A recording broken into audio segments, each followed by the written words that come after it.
Bismillahirrahmanirrahim. Assalamualaikum warahmatullahi wabarakatuh. Saya Ardi Herman Marzi. Berita utama 15 Safar.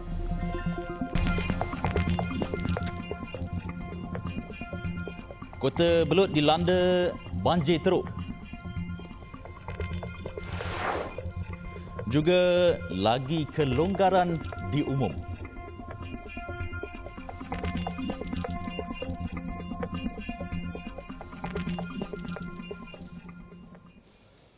Kota Belud, Sabah dilanda banjir teruk dan paras banjir mencecah dada orang dewasa. 88 orang dari 26 keluarga berada di 3 pusat pemindahan sementara PPS di daerah tersebut. Mangsa kini ditempatkan di PPS Dewan Muhibah Kampung Tombol dan di Dewan SRJK Chung Hua dan Dewan SK Tamau. Sekretariat Pengurusan Bencana Negeri turut menyatakan hujan lebat yang berterusan mengakibatkan air di 3 sungai utama di daerah berkenaan naik mendadak sehingga mengakibatkan banjir di beberapa kawasan. Setakat berita ini ditulis, 40 kampung di Kota Belud dinaiki air dan 10 jalan turut terjejas namun masih boleh dilalui. Antara jalan berkenaan termasuklah Jalan Kampung Bobot, Jalan Siasai Tamu, Jalan Lebak Moyoh Bypass Kudat, Bulatan Lebak Moyoh, Jalan Kudat Kampung Timbang dan Kampung Tambilaung. Jalan yang hanya boleh dilalui kenderaan berat iaitu Jalan Kampung Menunggui, Jalan Kampung Linau, Jalan Kampung Kota Belud, Jalan Kampung Sembirai dan Jalan Labuan. Beralih ke laporan jenayah, seorang pesara polis direman 3 hari selepas dipercayai menerima suapan bernilai RM1,500 hingga RM2,200 setiap bulan daripada sebuah syarikat keselamatan sejak tahun 2019. Suspek yang berusia 60 tahun dan baru bersara wajib April lepas direman bagi membantu siasatan. Perintah tahanan reman sehingga Jumaat ini dikeluarkan Magistrate Mahkamah Air Keroh Muhammad Nazrin Ali Rahim. Suspek yang memakai pakaian lokap SPRM berwarna jingga terdahulu ditahan pada jam 8.05 malam semalam ketika diminta hadir ke pejabat SPRM Melaka di Alai untuk diambil keterangan. Difahamkan suspek yang sebelum ini merupakan pegawai polis berpangkat Assistant Superintendent yang bertugas di bahagian siasatan jenayah berat di 9 di Ibu Pejabat Polis Kontingen IPK Melaka disyaki meminta wang suapan setiap bulan daripada sebuah syarikat keselamatan. Suapan bernilai antara RM1,500 hingga RM2,200 itu sebagai balasan mendapatkan kerja kawalan keselamatan untuk syarikat Rapid Security Sdn Bhd daripada syarikat PB Realty Malaysia Sdn Bhd bermula November 2019 sehingga Mac tahun ini. Bagi kesalahan itu, suspek boleh dikenakan hukuman penjara maksima 20 tahun dan denda 5 kali nilai suapan atau RM10,000 mengikut mana yang lebih tinggi jika sabit kesalahan. Sementara itu, pengarah SPRM Negeri Muhammad Syahril Cik Saad ketika dihubungi mengesahkan penahanan suspek dan katanya siasatan lanjut berhubung kes berkenaan sedang dijalankan. Manakala itu, di Kuantan, seorang anggota polis berpangkat korporal dihadapkan ke Mahkamah Session daerah itu hari ini atas dakwaan menerima suapan pada Disember tahun lalu, tertuduh bagaimanapun mengaku tidak bersalah selepas kertas pertuduhan dibacakan. Tertuduh didakwa melakukan kesalahan itu pada 25 Disember 2020 antara jam 1 petang hingga 2 petang di Balai Polis Kuantan. Dia didakwa menerima RM700 daripada seorang lelaki bagi melepaskan seorang suspek yang terbabit dalam kes memiliki air ketum.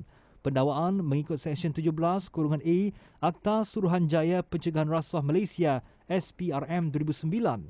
Sabit kesalahan boleh dihukum penjara tidak lebih 20 tahun dan denda tidak kurang 5 kali nilai suapan atau RM10,000 atau mana-mana yang lebih tinggi. Pendakwaan dijalankan Timbalan Pendakwa Raya SPRM Siti Sarah Zainal Abidin manakala tertuduh tidak diwakili peguam. Hakim menetapkan jaminan RM7,000. Sebutan semula kes 25 Oktober ini.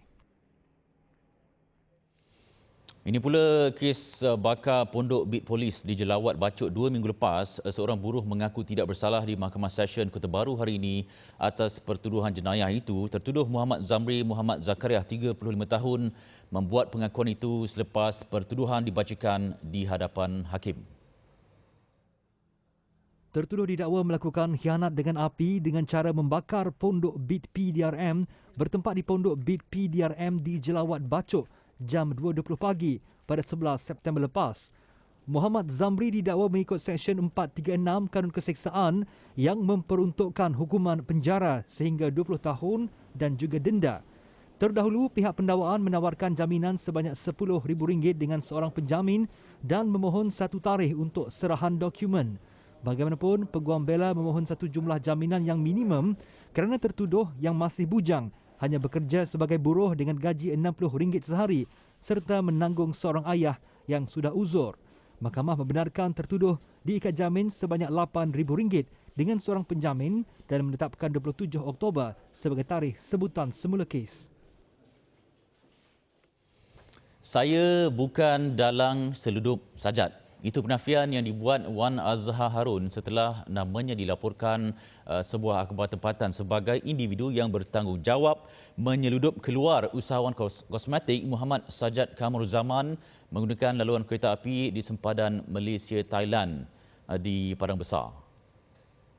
Susulan laporan media berkenaan, lelaki yang bekerja sebagai penternak lembu itu tampil ke Ibu Pejabat Polis Daerah IPD Kanga hari ini ditemani peguam Zuhair Ahmad Zakwan kira-kira jam 1 tengah hari tadi. Lepas balik pada sembahyang subuh hari. Member beritahu. Jadi saya terkejut lah. Menurut Zuhair, tujuan anak guamnya tampil di IPD Kangar adalah untuk melakukan penafian. Tajuk pun pengkhianat negara.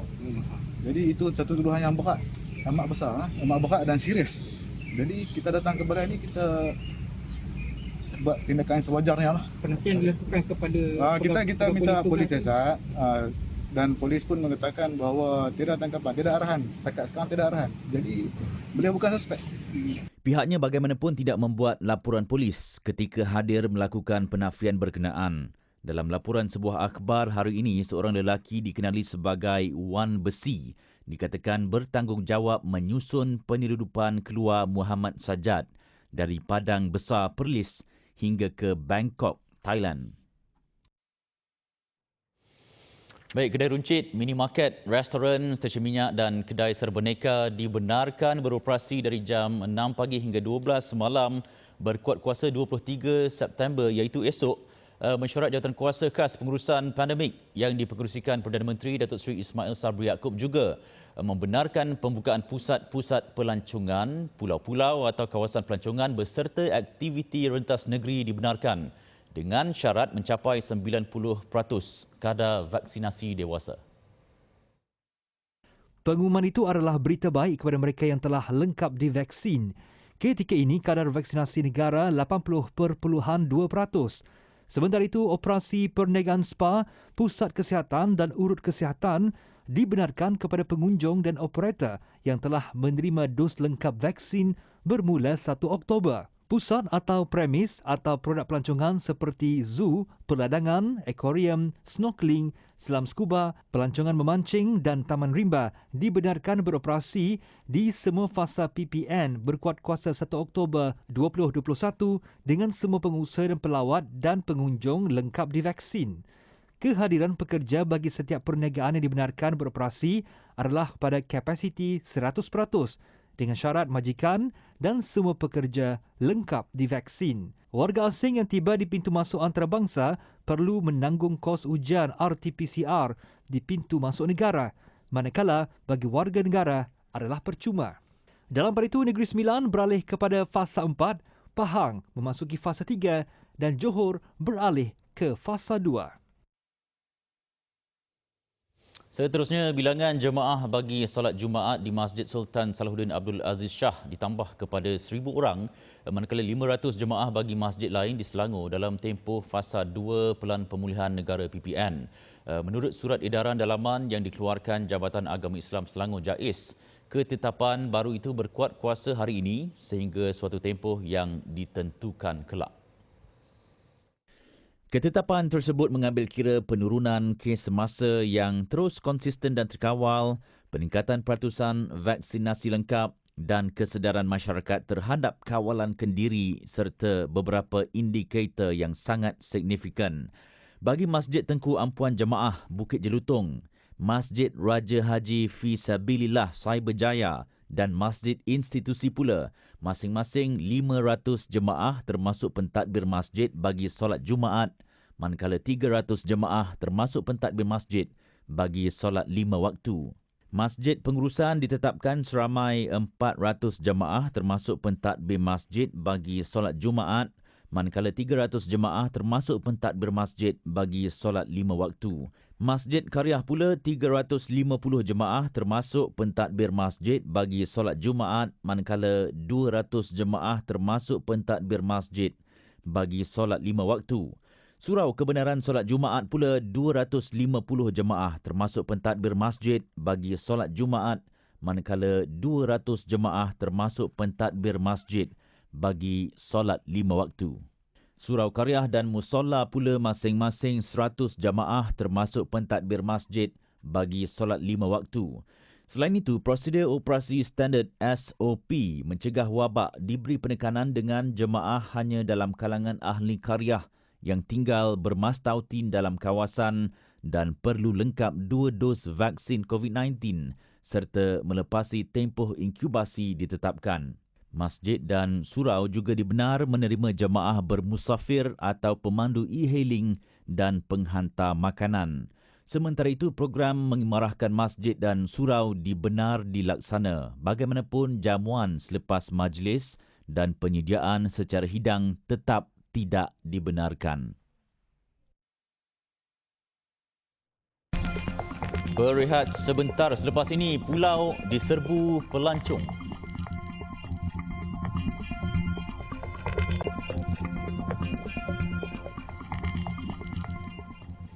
Baik, masih bersama Berita Al-Hijrah. Rakyat Malaysia kini dilihat sudah bersedia untuk melancong semula selepas hampir 2 tahun terkurung susulan pandemik COVID-19.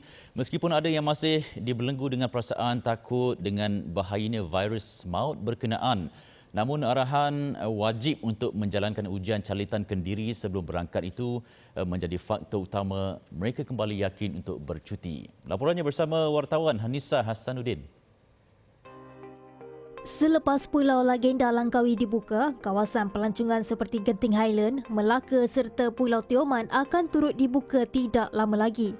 Susulan itu, tinjauan Berita Al-Hijrah siang tadi mendapati ada yang sudah tidak sabar membawa keluarga melancong untuk bersama-sama melepaskan tekanan tanpa perlu risau dengan COVID-19.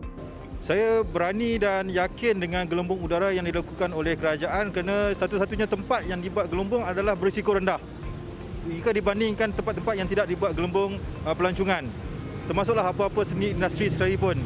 So, saya cadangkan agar semua rakyat yakin untuk melakukan pelancong di tempat-tempat yang mempunyai gelembung pelancongan, dan jaga SOP adalah satu benda yang penting untuk kita pada masa ini, di samping untuk membangunkan ekonomi negara.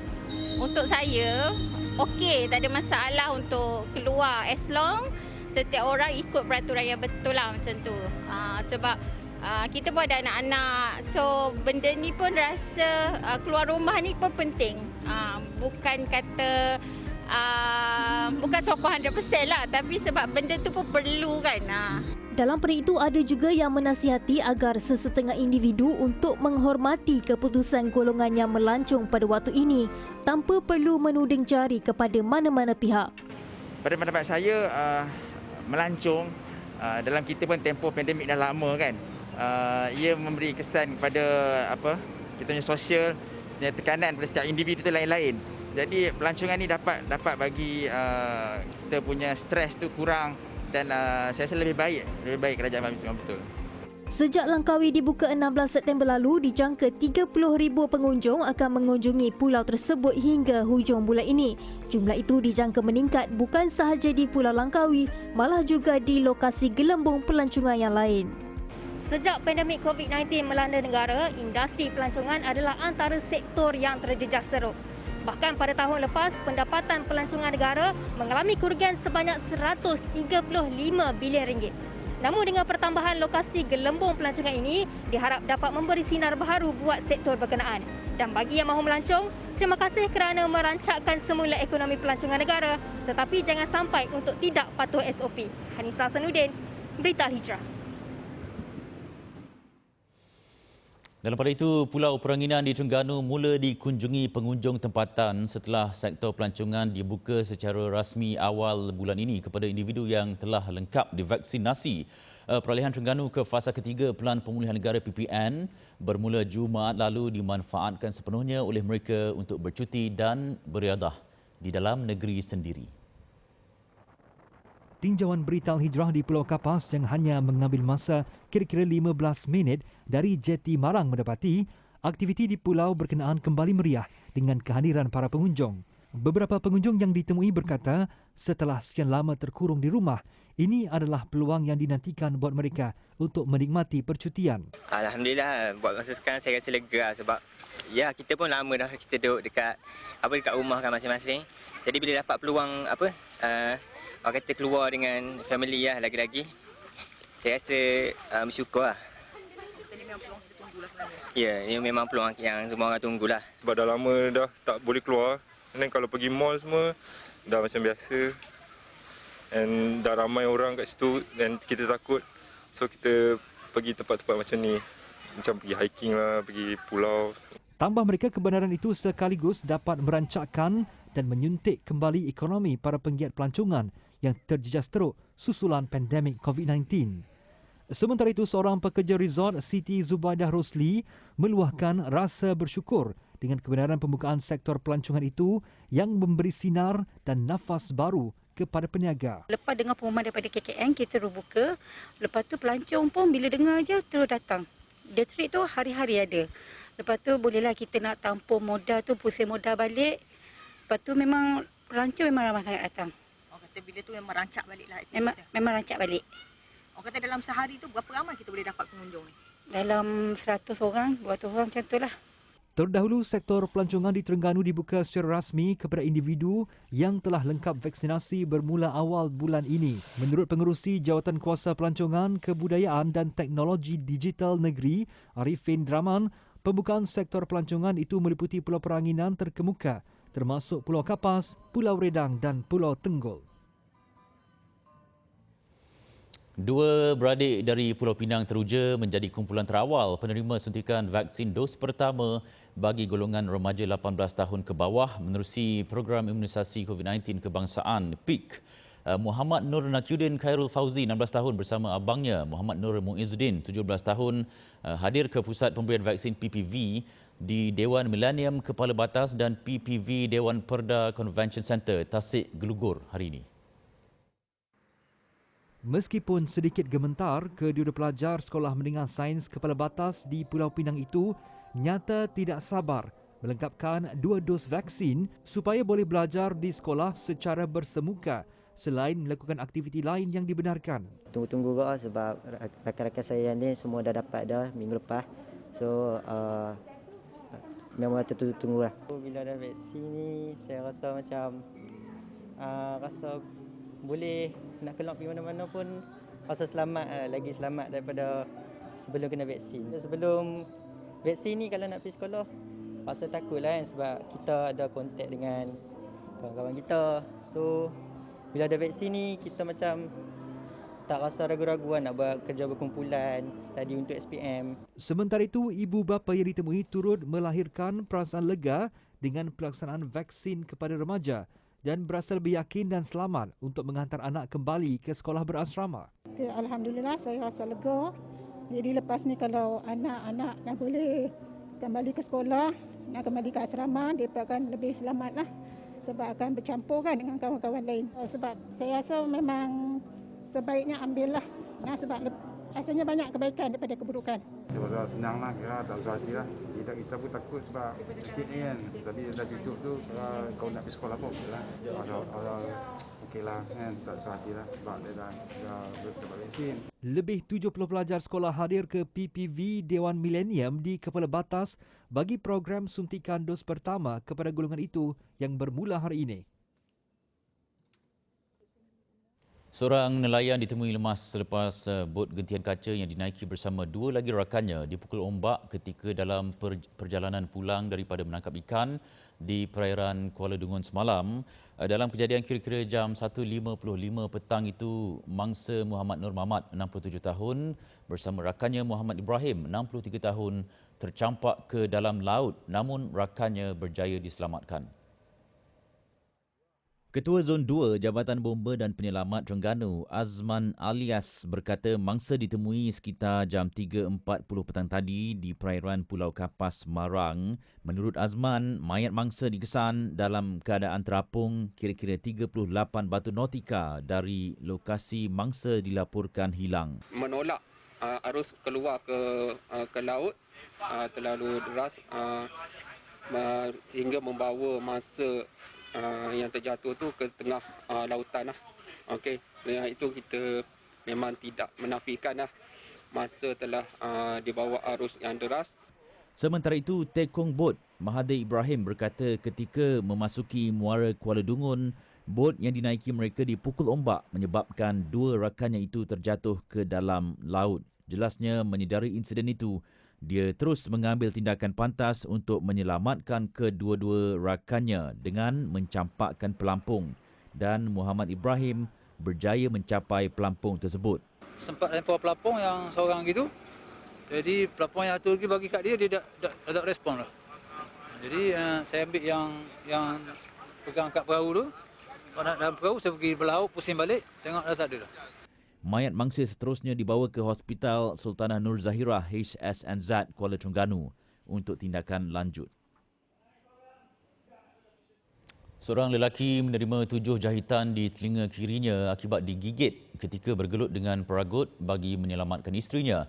Mengimbas kembali kejadian pada jam 5.45 pagi 3 hari lalu, Muhammad Hanif, 29 tahun berkata dia ternampak suspek yang menunggang motosikal menghampiri isterinya yang baru turun dari bas ekspres sebelum meragut beg tangan wanita itu. Beliau yang memandu kereta terus mengejar suspek dan melanggar motosikalnya bagi menghalang suspek daripada melarikan diri. Ketika lelaki itu bangun, Muhammad Hanif segera menerpa ke arahnya dan memeluk dari belakang bagi mengunci pergerakannya dengan menekuk mulut serta hidungnya. Dalam pergelutan itu, suspek meronta untuk melepaskan diri sebelum berjaya berpaling dan menggigit telinga Muhammad Hanif. Menurut Muhammad Hanif, beliau bernasib baik kerana muncul dua lelaki lain yang datang membantu menyebabkan peragut itu berjaya ditangkap. Beliau berkata demikian ketika ditemui selepas menerima sijil penghargaan atas keberaniannya itu daripada Ketua Polis Kelantan, Datuk Syafiqin Mamat di Ibu Pejabat Polis Daerah IPD Kota Baru. Datuk Syafiqin berkata suspek yang kini sedang dirawat di Hospital Raja Perempuan Zainab II HRPZ2 kerana patah tangan kanan dan cedera kedua-dua lutut aktif dalam kegiatan samun dan ragut sejak 7 tahun lalu. Mangsa baru turun bas. Jadi sementara menunggu suami sampai, suspek pun sampai dan terus merentap beg dan barangan lain yang ada di dalam beg tersebut. Jadi dalam MOI lain hampir serupa. Jadi suspek mencari mangsa yang dalam kesorangan. Kalau mangsa ni ramai, dia tak berani. Kalau lebih 2 orang pun dia tak berani dah. Jadi kalau seorang dia yang bahaya. Jadi mungkin boleh nasihat kepada orang ramai, elakkan daripada keseorangan terutama waktu awal pagi. Suspek yang memiliki 14 rekod lampau bersabit jenayah serta dadah ditahan reman bermula semalam hingga 26 September ini. Hasil ujian saringan air kencing mendapati suspek positif metapetamin dan kes disiasat di bawah Seksyen 392 Kanun Keseksaan. Bakal menyusul Melbourne dilanda gempa.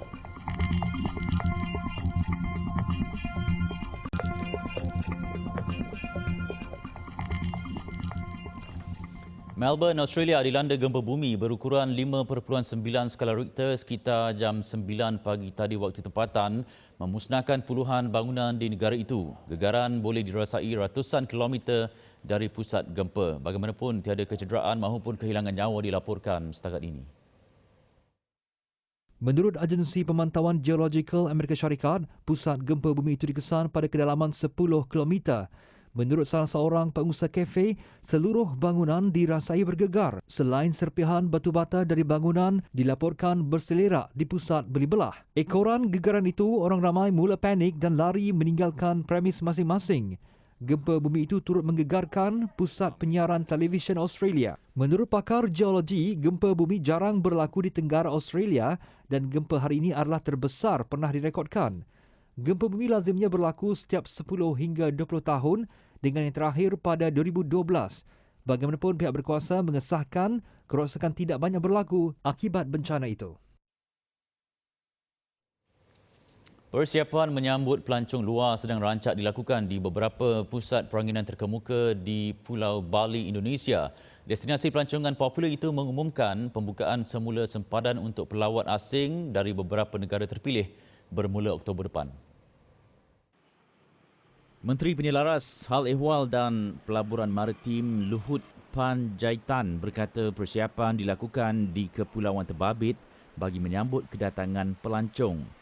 Katanya dengan melihat trend semasa kes COVID-19 di Indonesia, dia sangat yakin dengan pembukaan Bali Oktober ini. Sebagai permulaan, katanya kelonggaran itu diberikan kepada negara yang merekodkan kes penularan COVID-19 rendah seperti Korea Selatan, Jepun, Singapura dan New Zealand. Namun semua pelawat ini perlu menjalani kuarantin. Baik, laporan itu tadi mengakhiri berita Al-Hijrah untuk malam ini. Saya Ardi Herman. Kita jumpa lagi. Assalamualaikum warahmatullahi wabarakatuh dan selamat malam.